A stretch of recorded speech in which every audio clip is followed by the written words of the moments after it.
ಗ್ರಾಮೀಣ ಸೊಬಗು ಕಾರ್ಯಕ್ರಮಕ್ಕೆ ಎಲ್ಲರಿಗೂ ಸ್ವಾಗತ. ನಾನಿವತ್ತು ನಿಮಗೆ ಬಾಳೆಕಾಯಿ ಬಜ್ಜಿ ಮಾಡೋದು ಹೇಗೆ ಅಂತ ತೋರಿಸ್ಕೊಡ್ತಿದ್ದೀನಿ. ಒಂದು ಬಾಳೆಕಾಯಿನ ತೊಗೊಂಡು ತೊಳೆದು ಹುರ್ಕೊಂಡು ಅದನ್ನು ಕಟ್ ಮಾಡಿ ಉಪ್ಪು ಹಾಕಿ ಒಂದು 10 ನಿಮಿಷ ನೆನೆಸಿಟ್ಕೊಂಡಿದ್ದೀನಿ. ಇದನ್ನು ಸಪ್ರೇಟಾಗಿ ಎತ್ಕೋತೀನಿ. ಈಗ ಮಾಡೋಕ್ಕೆ ಬೇಕಾಗಿರೋಂಥ ಸಾಮಗ್ರಿಗಳನ್ನ ನಿಮಗೆ ತೋರಿಸ್ತೀನಿ. ಕಡಲೆ ಹಿಟ್ಟು ತೊಗೊಂಡಿದ್ದೀನಿ, ಅಕ್ಕಿ ಹಿಟ್ಟು, ಮೆಣಸಿನ್ಕಾಯಿ ಪುಡಿ, ಸ್ವಲ್ಪ ಸೋಡಾ ತೊಗೊಂಡಿದ್ದೀನಿ, ಜೀರಿಗೆ ಮತ್ತು ಉಪ್ಪಿನ ಪುಡಿ. ಇದನ್ನೆಲ್ಲ ಹಾಕ್ಕೊಂಡು ನಾವೀಗ ಕಲಿಸ್ಬೇಕು. ಕಲಿಸೋ ವಿಧಾನ ಹೇಳ್ಕೊಡ್ತೀನಿ. ಫಸ್ಟು ನಮ್ಮ ಯಾವ ಅಳತೆಗೆ ನಾವು ಎಷ್ಟು ಬಾಳೆಕಾಯಿ ಕಟ್ ಮಾಡ್ಕೊಂಡಿದ್ದೀವಿ ಅದು ಅಂದಾಜು ಮೇಲೆ ನಾವು ಕಡಲೆ ಹಿಟ್ಟು ತೊಗೋಬೇಕಾಗುತ್ತೆ. ನೋಡಿ, ಅಷ್ಟು ಬಾಳೆಕಾಯಿಗೆ ಇಷ್ಟು ಕಡಲೆ ಹಿಟ್ಟು ಸಾಕಾಗುತ್ತೆ, ಸಾಕಿಷ್ಟು. ಸೊ ನಾವು ಇವಾಗ ಇದನ್ನು ಎತ್ತಿಟ್ಬಿಟ್ಟು ಈಗ ಮತ್ತು ಚಿಲ್ಲಿ ಪೌಡ್ರು, ಇದರಲ್ಲಿ ಖಾರ ಇರೋದಿಲ್ಲ, ನಾನು ಇಷ್ಟು ಚಿಲ್ಲಿ ಕೂಡ ಹಾಕ್ತಾಯಿದ್ದೀನಿ. ಜೀರಿಗೆ ಹಾಕ್ತೀನಿ,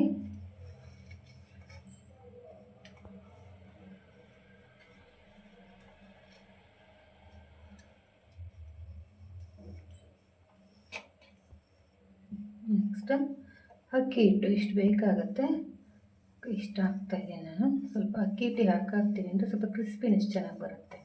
ಸೊ ಹಾಗಾಗಿ ಅಕ್ಕಿ ಹಿಟ್ಟು ಹಾಕ್ತಾಯಿದ್ದೀನಿ ನಾನು. ರುಚಿಗೆ ತಕ್ಕಷ್ಟು ಉಪ್ಪನ್ನ ಈ ಸ್ಟೇಜಲ್ಲಿ ಹಾಕ್ಬೋದು, ಸಾಕಾಗುತ್ತೆ ಉಪ್ಪು. ಸ್ವಲ್ಪ ಸೋಡಾ ತೊಗೋತೀನಿ, ಅದರಲ್ಲೂ ಸ್ವಲ್ಪ ಸಾಕು. ಓಕೆ, ಈಗ ಇದಕ್ಕೆ ನೀರು ಹಾಕಿ ಕಲಿಸ್ಕೋಬೇಕು.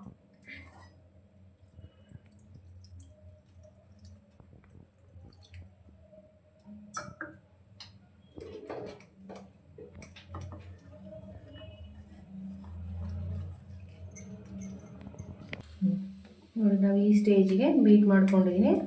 ಈ ಥರ ಎಲ್ಲ ಬಬಲ್ಸ್ ಎಲ್ಲ ಏನು ಇಲ್ಲದಿರೋ ಥರ ಕಲಿಸ್ಕೋಬೇಕು. ಕಲಿಸ್ಕೊಂಡಿದ್ದು ಆದಮೇಲೆ ಸ್ವಲ್ಪ ನಾನು ಎಣ್ಣೆ ಕಾಯಕ್ಕೆ ಇಟ್ಕೊಂಡಿದ್ದೆ, ಆ ಎಣ್ಣೆನ 1 ಸ್ಪೂನ್ ಹಾಕ್ತೀನಿ ಇದಕ್ಕೆ.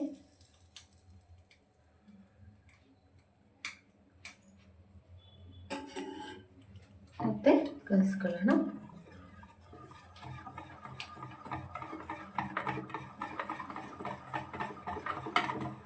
ಕಲಿಸಿದ್ರೆ ಸಾಕಾಗಿದೆ. ಬಾಳೆಕಾಯಿ ಬಜ್ಜಿನ ನೀರು ಸೋಸ್ಕೋತೀನಿ ನಾನು. ಬಾಳೆಕಾಯಿ ಬಜ್ಜಿ ಈ ಥರ ಅಂಟಿದ್ರೆ, ಈ ಥರ ಡಿಪ್ ಮಾಡಿದ್ರೆ ನಮಗೆ ಅಂಟಬೇಕು. ನೋಡಿ ಈಗ ಇಲ್ಲಿ ನೋಡಿ, ಈ ಥರ ತುಂಬ ತೆಳುವಾದರೆ ಇದು ಅಂಟೋದಿಲ್ಲ. ಸೊ ಈ ಹದಕ್ಕೆ ಸಾಕಾಗುತ್ತೆ. ನಾನು ಅದನ್ನು ಒಂದು ಬಜ್ಜಿನ ಹಾಕ್ತಿದ್ದೆ. ಎಣ್ಣೆ ಕಾದಿದೆ,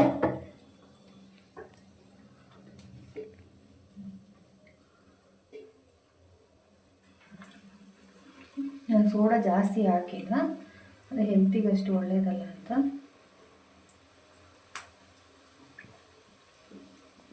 ಡಿಪ್ ಮಾಡಿದಾಗ ಹಿಟ್ಟು ಜಾಸ್ತಿ ಸೋಲಬಾರ್ದು, ಆ ಥರ ನಾವು ಕಲಿಸ್ಕೋಬೇಕು.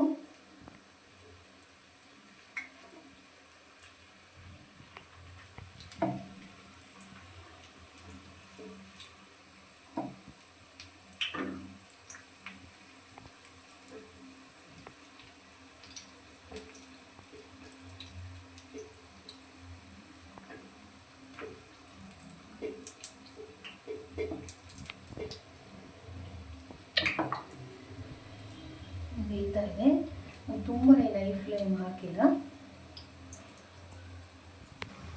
ಸೋಡಾ ಜಾಸ್ತಿ ಹಾಕಿದ್ರೆ ಉಬ್ಬುತ್ತೆ, ನಾನು ಸೋಡಾ ಜಾಸ್ತಿ ಹಾಕಿಲ್ಲ. ಇನ್ನು ಬೇಯಬೇಕು. ಬೇಯಿದೆ, ನಾನು ಊಟ ಮಾಡ್ತಾ ಇದ್ದೀನಿ ಇವಾಗ.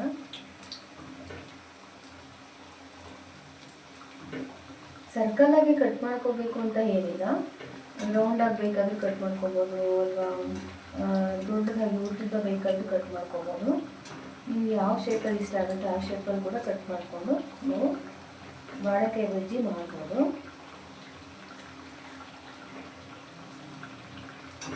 ನೋಡಿ, ಬೇಯ್ತಾ ಇದೆ.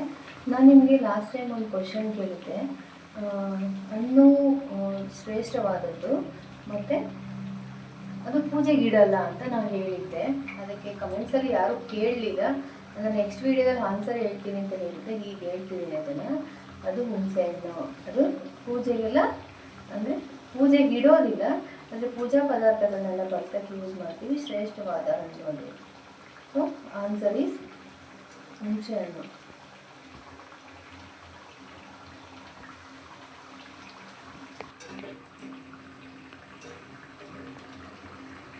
ನೋಡಿ ಬ್ರೌನ್ ಕಲರಾಗಿ ಬೆಂದಿದೆ, ಸಾಕು ಇದು ಬೆಂದಿರೋದು. ನಾನು ಬೇಳೆ ಸಾಂಬಾರು ಜೊತೆ ಅನ್ನ ಮತ್ತು ಬಾಳೆಕಾಯಿ ಬಜ್ಜಿ ರೆಡಿಯಾಗಿದೆ. ನಿಮಗೆ ಬಾಳೆಕಾಯಿ ಬಜ್ಜಿಗೆ ಏನಾದರೂ ಸೋಡಾ ಜಾಸ್ತಿ ಬೇಕು ಅಂದರೆ ಹಾಕ್ಕೋಬೋದು. ನಾನು ಜಾಸ್ತಿ ಬೇಡ ಅಂತ ಸ್ವಲ್ಪ ಕಡಿಮೆನೇ ಹಾಕ್ಕೊಂಡಿದ್ದೀನಿ. ಈಗ ಚೆನ್ನಾಗಿ ಬೆಂದಿದೆ, ಒಂದು ಸಲ ನೋಡಿ ಏನು ಸಖತ್ತಾಗಿ ಬೆಂದಿದೆ ಅಂತ. ತುಂಬ ಚೆನ್ನಾಗಿರುತ್ತೆ. ನಿಮಗೆ ಈ ವಿಡಿಯೋ ಇಷ್ಟ ಆದರೆ ಲೈಕ್ ಮಾಡಿ, ಶೇರ್ ಮಾಡಿ, ಸಬ್ಸ್ಕ್ರೈಬ್ ಮಾಡಿ. Thank you.